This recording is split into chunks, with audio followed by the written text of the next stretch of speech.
This is why you need to understand Trump's tariffs. In 2024, former President Donald Trump announced a series of new tariffs, marking a significant escalation in his protectionist trade policies. This move has sent shockwaves through the global economy, raising concerns about a potential trade war. Trump's approach to trade is rooted in his belief that the United States has been treated unfairly in global trade deals. He argues that tariffs are necessary to protect American jobs and industries from what he perceives as unfair competition. Trump's latest round of tariffs includes a 10% universal baseline tariff on all imports, a move that has drawn criticism from economists and business leaders alike. This baseline tariff is in addition to the already existing tariffs on goods from China, the European Union, and Mexico. The tariffs are justified by the Trump administration as a means to address the persistent U.S. trade deficit. The administration argues that these deficits threaten national security and economic stability. This new wave of protectionism is a stark departure from decades of U.S. trade policy, which has generally favored free trade agreements.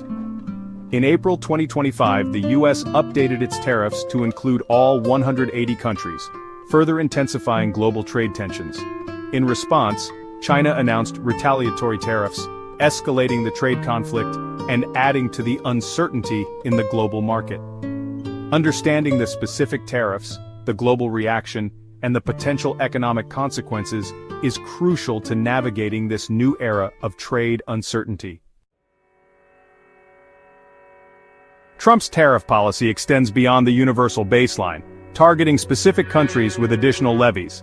China, a frequent target of Trump's trade policies, faces some of the most significant tariffs, exceeding 60% on imports such as steel, electronics, and electric vehicles. These tariffs are part of a broader trade war between the United States and China that has been ongoing since 2018. The European Union is another target, with Trump threatening a 10% tariff on auto imports. This move could significantly impact the European car industry, which is a major exporter to the U.S. Mexico, a key trading partner of the U.S., also faces the threat of tariffs, primarily linked to immigration issues. The Trump administration has repeatedly used tariffs as leverage in negotiations with Mexico, creating uncertainty and instability in the U.S.-Mexico trade relationship. These targeted tariffs have created a climate of uncertainty and instability in the global trading system. Countries are now more likely to engage in retaliatory tariffs, leading to a downward spiral of protectionism. This tit-for-tat approach to trade policy is harmful to all parties involved, as it disrupts global supply chains, raises prices for consumers, and hinders economic growth. The international community has responded to Trump's tariffs with a mixture of condemnation and retaliation. China has vowed to take forceful measures in response to the U.S. tariffs, targeting American agricultural products and rare earth exports. The European Union has threatened counter-tariffs worth hundreds of billions of dollars, targeting iconic American products like bourbon and Harley-Davidson motorcycles. Mexico has also warned of potential supply chain disruptions, particularly in the auto and agricultural sectors. These disruptions could have significant ripple effects throughout the North American economy.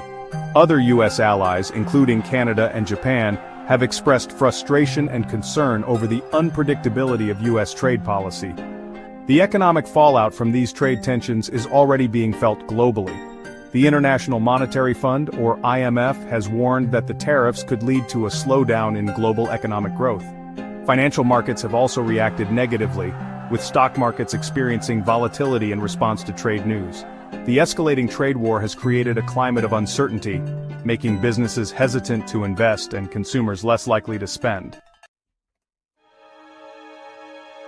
Section 4. The Price of Protectionism. U.S. Economic Consequences. While Trump's tariffs are intended to protect American jobs and industries, they come at a significant cost to the U.S. economy. One of the most immediate and noticeable impacts is the increase in prices for consumers. Tariffs are essentially taxes on imported goods, and these costs are often passed on to consumers in the form of higher prices. This can be seen in various sectors, from groceries to electronics, putting a strain on household budgets. In the long term, tariffs can lead to supply chain disruptions. When U.S. companies are forced to pay more for imported components or materials, it can disrupt their production processes and lead to delays and shortages. This is particularly concerning for industries that rely heavily on global supply chains, such as the auto industry, which relies on a complex network of suppliers across the globe. The tariffs also risk undermining the competitiveness of American businesses. When companies face higher costs for imported inputs, they may be forced to raise prices, making them less competitive in both domestic and international markets. This can lead to job losses in sectors that are exposed to global competition. Moreover, the tariffs have sparked retaliation from other countries, targeting key American exports and harming industries like agriculture. Section 5. Towards a more stable trade future. The current trade war, fueled by protectionist policies, demands a course correction towards a more stable and cooperative global trade system. While the Trump administration's concerns about trade imbalances and unfair practices are valid, tariffs are a blunt instrument that often causes more harm than good. Instead of resorting to tariffs, the U.S. should pursue more nuanced and effective approaches to address trade concerns. One such approach is to work within the framework of the World Trade Organization, or WTO, to address issues such as intellectual property theft and forced technology transfer. By strengthening the WTO and working collaboratively with other countries, the U.S. can create a more level playing field for American businesses. Another crucial step is to invest in domestic industries and workers. By investing in education, infrastructure, and research and development, the U.S. can enhance its competitiveness and create high-paying jobs. Additionally, the U.S. should engage in bilateral and multilateral trade negotiations to address specific trade concerns and reduce barriers to trade. These negotiations should be conducted in a spirit of cooperation and mutual benefit, seeking to find common ground and solutions that work for all parties involved.